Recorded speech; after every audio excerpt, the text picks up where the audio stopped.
Hello, everybody, and welcome back to another edition of the Dynasty Vipers Viper Bites. I'm Matt Donnelly, and it's time to talk about football here. We are going to preview the Los Angeles Rams. But before we do, take a second, hit that like button, and make sure you are subscribed to the Vipers Network. Now, let's get into it. Let's talk about this Los Angeles Rams team from the 2022 season and see where they're going here in 2023.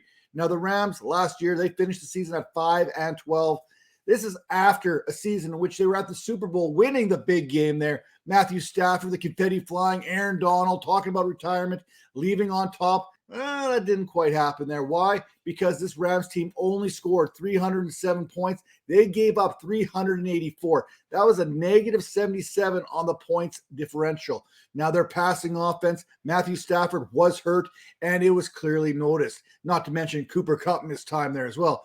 27th in the National Football League, averaging just 182.8 yards per game. Their run offense, 26th in the league, 97.7 yards per game. Their passing defense, not good either, 21st in the league, giving up 226 yards per game.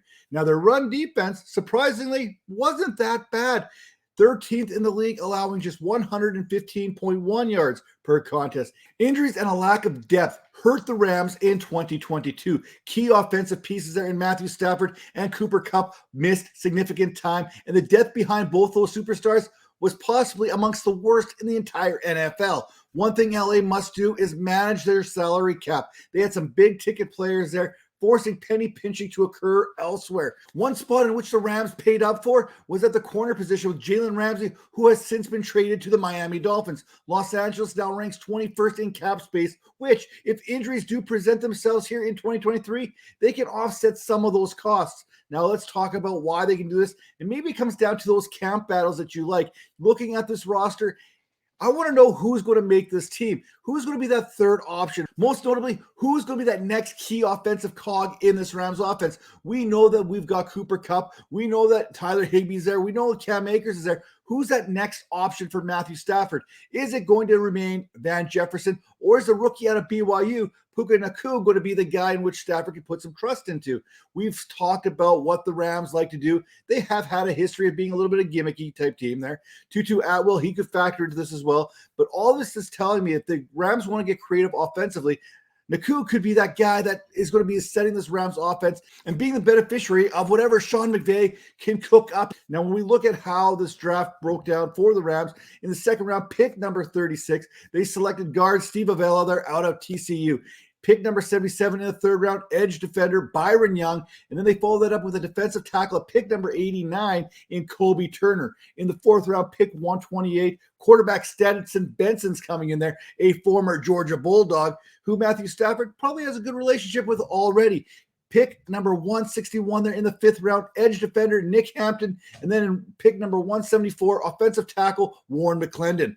Again, the Rams had another fifth-round selection at pick number 175, in which they went with Clemson tight end there, Davis Allen. And again, pick number 177, the aforementioned there, Puka Nacua. In the sixth round, the Rams selected one of the best corners in the nation last season in college football, and that was Tre'Vius Hodges-Tomlinson. And they rounded that out. It was sixth-round selection, pick number 215, Zach Evans, running back there, out of Ole Miss. Now, we talked about how the Rams had to pinch these pennies, saved on that salary cap, acquiring all this extra late round draft capital that doesn't really cost them a whole lot of money is going to benefit them in the long run, especially if they can develop some of these prospects to be full-time starters. Because when you look at the additions and subtractions throughout this offseason, they really didn't add a whole heck of a lot to this team. In fact, the only addition they made through free agency was tight end Hunter Long.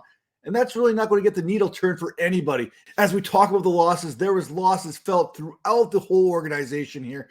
Talk about cornerback Jalen Ramsey, edge defender Leonard Floyd, linebacker Bobby Wagner, quarterback Baker Mayfield, safety Tyler Rapp, kicker Matt Gay, safety Nick Scott, guard David Edwards, wide receiver Brandon Powell, and cornerback David Long. So we had a lot of losses here as far as free agency is concerned, and they had to regroup that with all rookie players, which is something that you need to keep in mind when we take a look at what the prediction is going to be for the Rams here in 2023. The best move that the Rams made this whole entire offseason was being conscious of their salary cap issues. The Rams essentially abstained from free agency altogether, and they saw plenty of their homegrown talent depart here throughout the process. LA's best moves came in the draft with plenty of late round selections that are going to help fill out this roster at minimal cost. Now, the worst move that the Rams made, we know finances were going to be tight, but this defense, it once featured Aaron Donald, Jalen Ramsey, and Bobby Wagner. The latter two, they are both gone.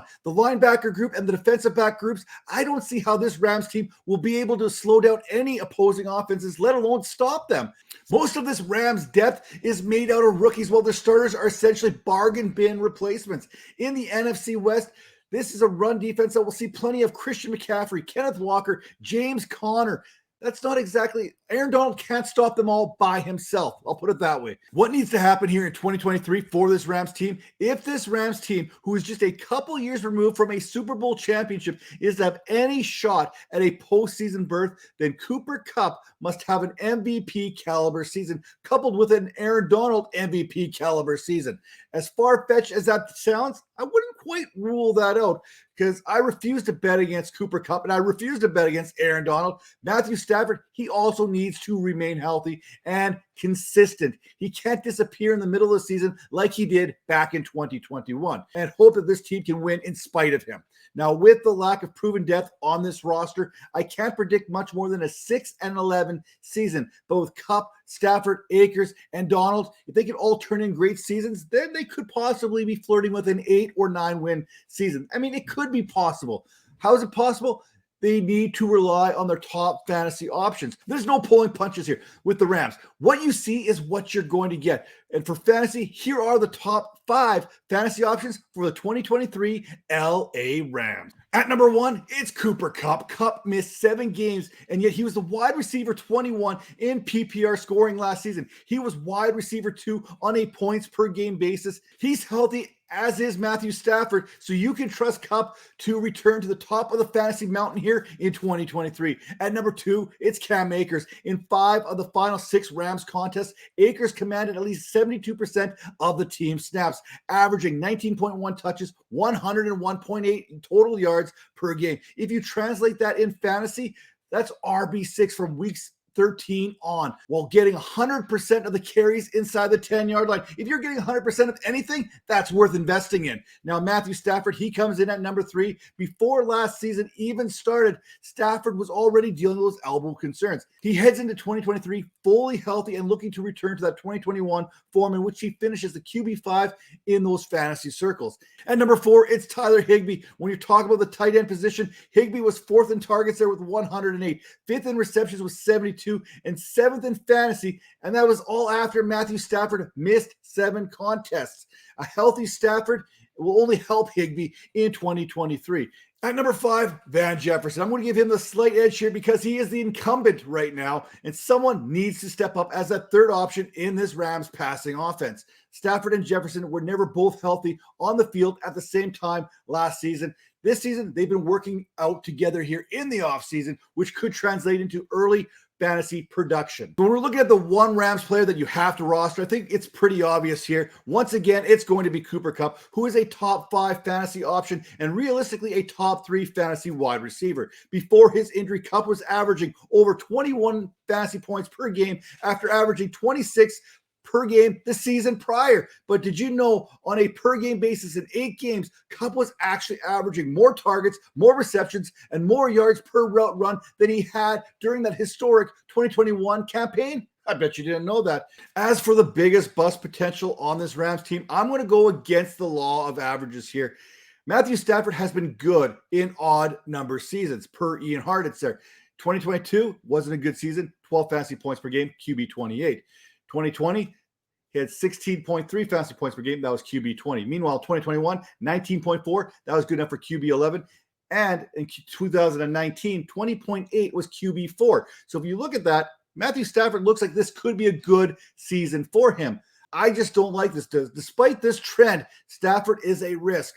While all 3 injuries from last season should be fully healed, I still don't trust this offensive line enough. And if he continues to take those kind of hits, those risks of injury are always going to be present.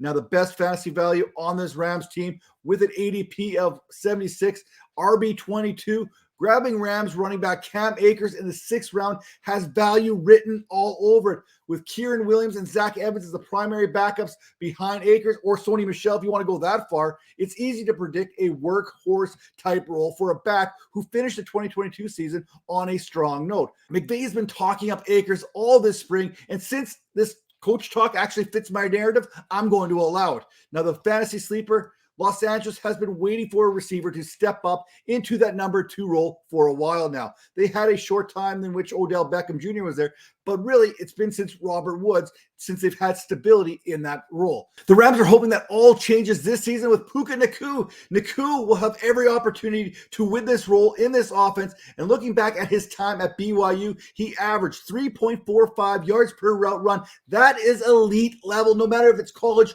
or the pros. For Nacua to be successful for this Rams team, they will need to find a way to manufacture touches for him. But we know that McVay, he will find a way to make this happen. He is one of the most creative play callers in the league, and he's going to find ways to design touches for Nacua moving forward. So many variables for this Rams offense, so many variables for this Rams defense, because they're not very good on the defensive side of the ball, and they don't have depth anywhere on this field.